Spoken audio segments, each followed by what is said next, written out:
Bismillahirrahmanirrahim. Assalamualaikum warahmatullahi wabarakatuh. Alhamdulillahi rabbil alamin. Assalatu wassalamu ala asyrafin nabiyyin sayyidina wa maulana Muhammadin khatami al-anbiya'i wal mursalin wa ala alihi wa sahbihi wa man sara ala nahjihi wastanna bi sunnatihi ila yaumiddin. Subhanaka la ilma lana illa ma 'allamtana innaka antal alimul hakim. Rabbi shrah li sadri wa yassir li amri wahlul 'uqdatan min lisani yafqahu qawli. Tsumma amma ba'd. Alhamdulillah, bersyukur kita kepada Allah Subhanahu wa taala. Kita masih diberi nikmat sehat dan afiat sehingga dapat melanjutkan murajaah fikih puasa kita pada siang hari ini. Salawat salam semoga senantiasa Allah curahkan, Allah limpahkan kepada Rasulullah sallallahu alaihi wasallam, kepada keluarga beliau, kepada para sahabat beliau serta orang-orang yang senantiasa mengikuti beliau, menghidupkan sunnah-sunnah beliau hingga hari kiamat nanti. Amin. Allahumma amin. Ikhwah dan akhwat yang dimuliakan oleh Allah Subhanahu wa taala, kita kembali melanjutkan murajaah, mengulang fikih puasa kita yang masih belum tuntas. Kemarin kita sampai pada pembahasan pembatal puasa yang ke-6. Dan hari ini pun juga masih berkaitan dengan pembatal puasa yang ke-6, yaitu tentang beberapa masalah berkenaan dengan masuknya sesuatu melalui saluran-saluran terbuka di tubuh manusia ke dalam rongga. Yang keempat, qala al-muallifu hafizahullahu ta'ala wa nafa'ana bihi wa bi'ulumihi fid dharain amin. Hukmu dukhulil ma'i athna'al ghusli ila jawfihi biduni ta'ammudin lis-sha'imi. Hukum masuknya air di saat sedang mandi ke dalam rongga tanpa sengaja bagi orang yang sedang berpuasa.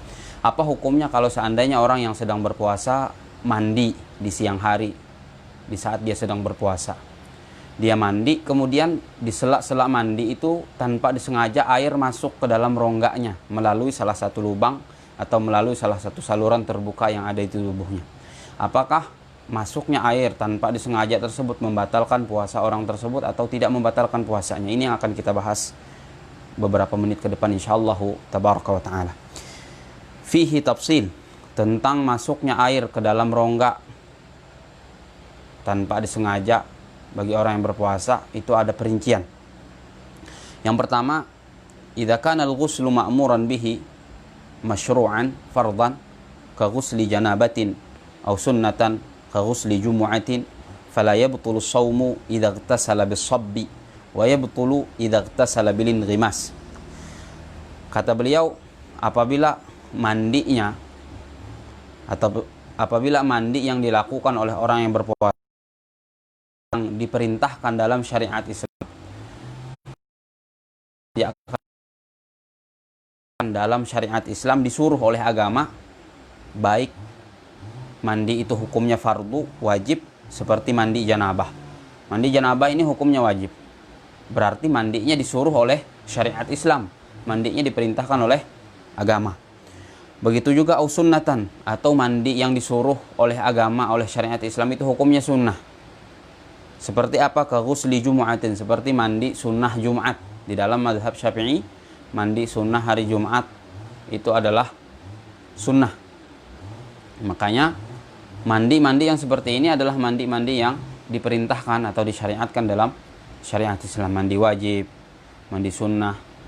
Nah, kalau mandinya mandi yang disyariatkan atau diperintahkan oleh agama, maka kata beliau, kalau ada air di saat mandi tersebut, mandi yang disyariatkan, ada air yang masuk ke dalam rongga melalui saluran-saluran terbuka di tubuh manusia tanpa disengaja, fala yabtulu shaumu, maka tidak batal puasanya. Tapi dengan syarat juga, idza ightasala bis-sabbi, apabila dia mandinya dengan cibuk, mandinya dengan mengambil air di cibuk lalu disimburkan atau disimburkan ke tubuhnya. Itu tidak membatalkan puasa kalau seandainya masuk airnya melalui saluran-saluran terbuka tersebut ke dalam rongga tubuhnya. Tapi dengan syarat, yang pertama, mandinya adalah mandi yang diperintahkan oleh syariat Islam, baik yang hukumnya wajib atau yang hukumnya sunnah. Kemudian yang kedua, bahwa dia mandi dengan cibuk, dia mandi dengan mengambil air kemudian airnya disiramkan ke tubuhnya. Wa yabtulu idza ightasala bil inghimas, dan batal puasanya walaupun mandinya mandi yang disyariatkan apabila dia mandinya itu mandi dengan bercebur, langsung menceburkan dirinya, tubuhnya ke dalam air, menyelam. Itu membatalkan puasa kalau ketika dia menyelam di saat mandi itu masuk air ke dalam jauf atau ke dalam yang diperintahkan, disyariatkan baik wajib atau sunnah, kemudian dia mandinya dengan cibuk, dengan menyiramkan air ke dalam atau ke tubuhnya, kemudian lalu masuk air tanpa disengaja, maka tidak membatalkan puasa. Tapi kalau ternyata dia mandinya dengan bercebur ke sungai atau ke air, ke kolam, lalu masuk air ke dalam rongganya melalui saluran-saluran atau lubang-lubang terbuka yang ada di tubuhnya, maka itu membatalkan puasanya. Yang kedua, idza kana al-ghuslu ghaira ma'murin bihi ghaira masyru'in ka ghusli tabarrudin aw tanzifin fayabtulu shaumu idza sabaqahu al-ma'u wa in lam yata'ammad sawa'un aghtasala bis-sabbi am bil-inghimas. Yang kedua, apabila jenis mandinya bukan mandi yang disyariatkan, bukan mandi yang diperintahkan oleh Islam, oleh agama, bukan mandi yang hukumnya wajib atau mandi yang hukumnya sunnah.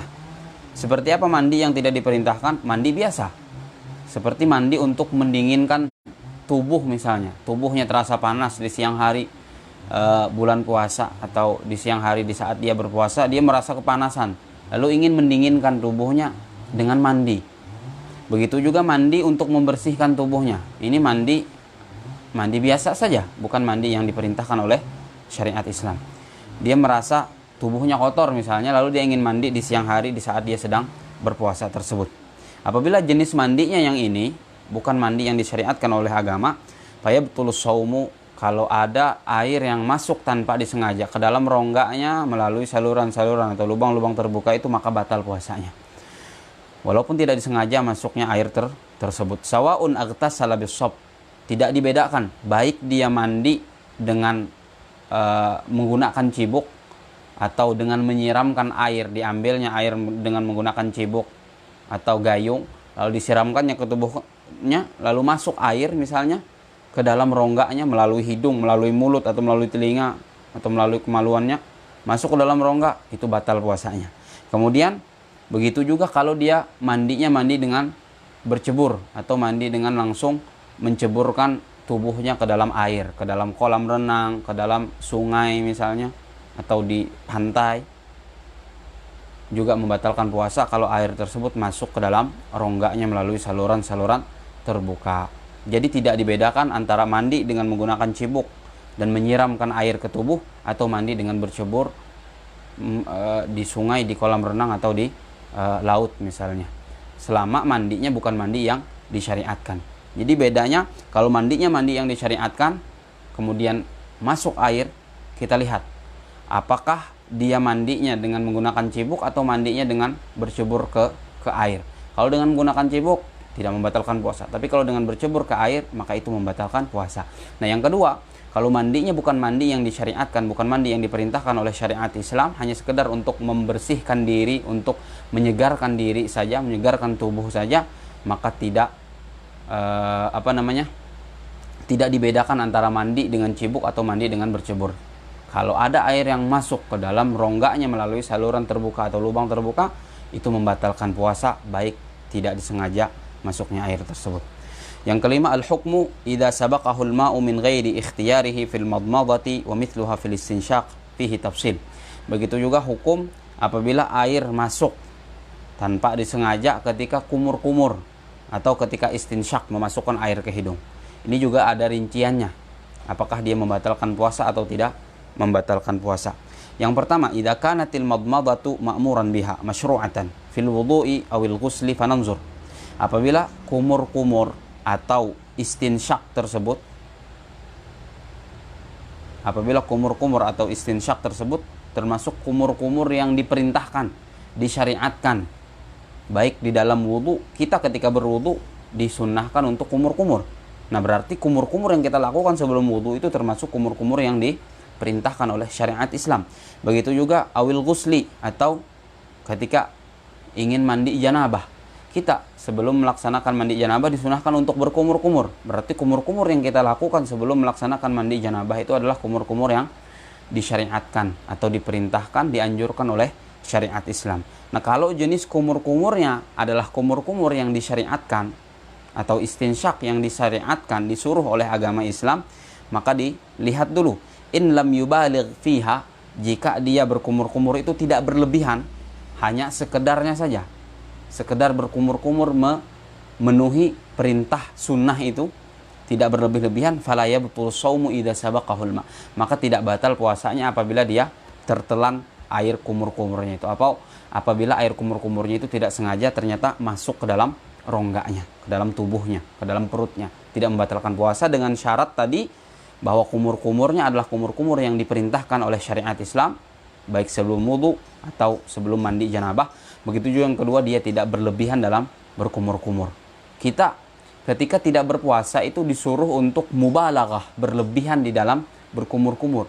Disuruh untuk totalitas, atau disuruh untuk benar-benar membersihkan mulut secara total gitu.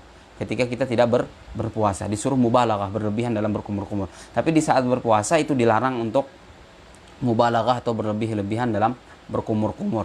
Nah, kalau kita sedang berpuasa, kemudian berkumur-kumur sebelum berwudu, berkumur-kumur sebelum mandi janabah, tapi kita tidak berlebih-lebihan dalam berkumur-kumur itu, tapi ternyata masuk juga air ke dalam perut kita, ke dalam rongga kita, ke dalam tenggorokan kita, itu tidak membatalkan puasa. Dengan dua syarat tadi, kumur-kumurnya disyariatkan, yang kedua adalah kumur-kumurnya tidak berlebih-lebihan. In balagha fiha, apabila dia berkumur-kumur berlebih-lebihan, memang benar-benar dia berupaya sekuat tenaga gitu untuk berkumur-kumur, fayabtulus shaumu idza sabaqahul ma, batal puasanya apabila ada air yang termasuk ke dalam tenggorokannya atau ke dalam rongganya. Li'annal mubalaghata makruhatun minas shaim, karena mubalaghah berlebihan dalam berkumur-kumur bagi orang yang berpuasa itu hukumnya makruh. Begitu juga termasuk istinsyak tadi. Ini kumur-kumur dan istinsyak, memasukkan air ke dalam hidung. Apabila berlebih-lebihan kemudian masuk ternyata ke dalam rongga otak, itu membatalkan puasa beristinsyaknya. Tapi kalau kita beristinsyak tetapi tidak bermubalaghah, tidak berlebih-lebihan, tapi masuk juga air ke dalam rongga kita, itu tidak membatalkan puasa karena kumur atau istinsyaknya diperintahkan, dan juga kita tidak berlebih-lebihan dalam beristinsyak tadi. Karena Rasulullah SAW memakruhkan bagi orang yang sedang berpuasa itu beristinsyak yang berlebih-lebihan atau berkumur-kumur yang berlebih-lebihan. Kata Rasulullah SAW, baligh fil istinsyaqi illa an takuna shaiman. Berlebih-lebihanlah atau bermubalaghahlah kalian atau engkau dalam beristinsyak, memasukkan air ke dalam hidung, kecuali kalau kau sedang berpuasa. Kemudian yang kedua, itu yang pertama tadi, kalau kumur-kumurnya diperintahkan. Wa idza kanatil madmadatu ghaira ma'murin biha ghaira masyru'atin bi an kanat rabi'atan aw laysat fil wudu'i aw al ghusli fayabtulu biha shaumu wa in lam yubaligh. Yang kedua, apabila kumur-kumurnya atau istinsyaknya bukan kumur-kumur atau bukan istinsyak yang diperintahkan, bukan istinsyak yang disuruh oleh syariat Islam. Tidak disuruh, hanya kumur-kumur biasa saja. Datang ke dapur misalnya, lalu ngambil air, masukkan ke mulut, kumur-kumur, tidak ingin berwudu, tidak ingin mandi, kumur-kumur biasa. Atau istinsyak biasa, ingin membersihkan hidung misalnya, ada debu yang masuk ke hidung, lalu ingin dibersihkan dengan istinsyak, memasukkan air ke hidung, tidak ingin berwudu, tidak ingin mandi janabah. Ini kumur-kumur dan istinsyak yang tidak diperintahkan dalam syariat Islam. Apa hukumnya? Begitu juga termasuk istinsyak yang tidak diperintahkan, kalau istinsyak atau kumur-kumurnya itu kumur-kumur yang keempat kali dan istinsyak yang keempat kali dalam wudu atau dalam mandi janabah. Kita disunahkan hanya 3 kali. Ketika kita ingin berwudu, kumur-kumur 3 kali, istinsyak 3 kali. Kalau yang keempatnya itu sudah tidak disyariatkan lagi, tidak diperintahkan lagi oleh Islam. Nah, kalau yang keempat atau bukan di dalam wudu, bukan di dalam mandi janabah, hanya kumur-kumur biasa saja, fayabtulu biha shaum. Kalau ada ternyata air yang masuk tanpa disengaja ke dalam kerongkongannya, ke dalam rongganya, atau melalui hidung tadi ketika istinsyak masuk ke dalam rongga otaknya, maka itu membatalkan puasa sekalipun dia tidak mubalaghah, sekalipun dia tidak berlebih-lebihan dalam berkumur-kumur tersebut atau dalam beristinsyak tersebut. Kenapa? Karena kumur-kumur dan istinsyaknya adalah kumur-kumur dan istinsyak yang tidak diperintahkan oleh syariat Islam. Kemudian al-mufattirus sabi', kita melanjutkan ke pembatal puasa yang ketujuh. Pembatal puasa yang ketujuh adalah al-istimna'u. Istimna'. Apa itu istimna'? Talabu khurujil mani imma biyadihi au biyadi halilatihi au bifikrin au nazarin in alimal inzala fihima au bimudaja'atin fa idza anzala fi ihda hadhil halat batala shaumuhu. Pembatal puasa yang ketujuh adalah istimna'. Istimna' itu adalah mengeluarkan sperma, mengeluarkan air mani dengan sengaja. Baik menggunakan tangannya sendiri, onani, atau menggunakan tangan istrinya, atau dengan menghayal, memikirkan sesuatu yang mengundang syahwat, kemudian menyebabkan keluarnya sperma atau keluarnya air mani, atau dengan memandang dengan syahwat, memandang sesuatu yang membangkitkan syahwat, kemudian menyebabkan keluarnya air mani, keluarnya sperma di saat berpuasa. In alimal inzal fihima, kalau dia benar-benar yakin dengan keluarnya sperma di saat dia memikirkan sesuatu yang mengundang syahwat itu, menghayalkan sesuatu yang mengundang syahwat itu, atau juga di saat dia memandang sesuatu yang mengundang syahwat itu, kalau dia yakin bahwa memang spermanya atau air maninya keluar, maka itu membatalkan puasa. Fa idza anzala fi ihda hadhil halat batala shaumuha. Apabila air maninya atau spermanya keluar dalam kondisi yang tadi, salah satu dari kondisi yang tadi, istimna dengan tangannya sendiri, istimna dengan tangan istrinya, mengeluarkan air mani dengan tangan istrinya, atau dengan menghayal, membayangkan sesuatu yang mengundang syahwat, atau dengan memandang sesuatu yang mengundang syahwat, maka itu membatalkan puasa. Jadi pembatal puasa yang ketujuh adalah mengeluarkan sperma atau air mani dengan sengaja, dengan cara apapun, menonton televisi misalnya, lalu menghayal, lalu keluar sperma atau air maninya, batal puasanya. Begitu juga dengan cara-cara yang lain, apapun caranya, kalau dia mengeluarkan air mani dengan sengaja, itu disebut dengan istimna. Dan istimna dalam madhabnya Imam Syafi'i rahimahullah ta'ala adalah sesuatu yang membatalkan puasa. Wa khulasatu mas'alati khurujil mani annahu taratan yubtilu wa taratan la yubtil. Ringkasan masalah keluarnya mani ini, kata beliau, kadang-kadang membatalkan puasa, kadang-kadang tidak membatalkan puasa. Beliau akan menjelaskan kapan keluarnya mani yang membatalkan puasa dan kapan keluarnya air mani yang tidak membatalkan puasa. Fayubtilu fi halatain. Keluarnya sperma atau air mani itu membatalkan pada dua keadaan.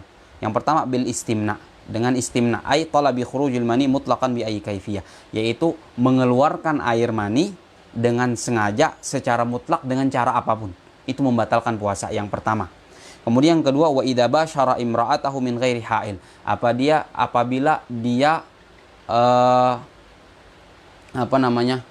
bercumbu dengan istrinya tanpa adanya ha'il, tanpa adanya pembatas. Bercumbu dengan istrinya, bukan berhubungan suami istri, tapi hanya sekedar bercumbu dengan istrinya, lalu keluar spermanya, keluar air maninya, maka ini juga membatalkan puasa. Jadi yang pertama tadi istimna, mengeluarkan mani dengan sengaja dengan cara apapun, membatalkan puasa. Kemudian yang kedua, bercumbu dengan istri tanpa adanya ha'il, tanpa adanya pembatas, lalu keluar spermanya atau keluar air maninya, itu membatalkan puasa. Itu dua keadaan. Yang kedua, wala yubtilu fi halatain, dan tidak batal atau tidak membatalkan puasa pada dua keadaan. Keluarnya mani tidak membatalkan puasa pada dua keadaan. Yang pertama, idza kharaja min ghairi mubasyaratin kanadharin aw fikrin.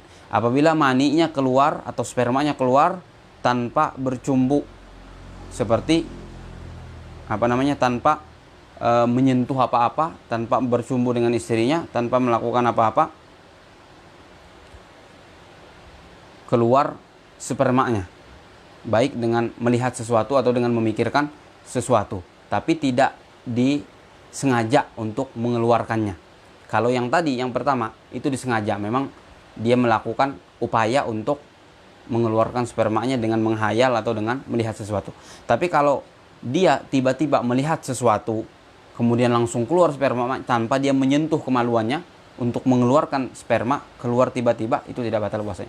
Begitu juga kalau dia menghayal tapi tidak dengan upaya untuk mengeluarkan spermanya, itu tidak membatalkan membatalkan puasa.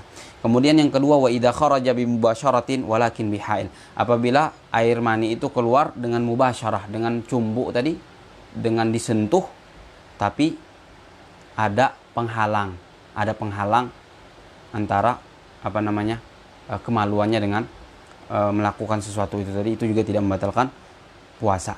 Kemudian yang berikutnya adalah hukmul qublah, hukum berciuman suami istri di saat sedang berpuasa. Apa hukumnya? Kata beliau, tahrumu idza kanat tuharriku syahwatahu.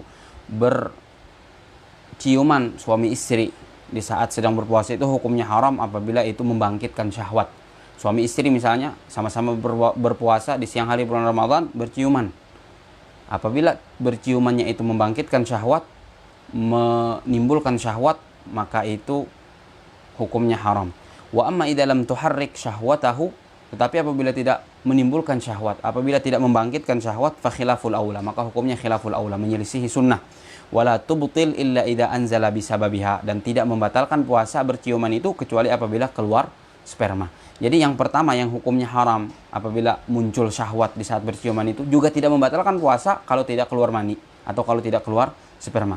Begitu juga yang kedua tadi, apabila berciuman tapi tidak membangkitkan syahwat juga tidak membatalkan puasa, tapi dengan syarat tidak keluar air mani atau tidak keluar sperma. Nah, mungkin ini yang bisa kita sampaikan pada kesempatan siang hari ini.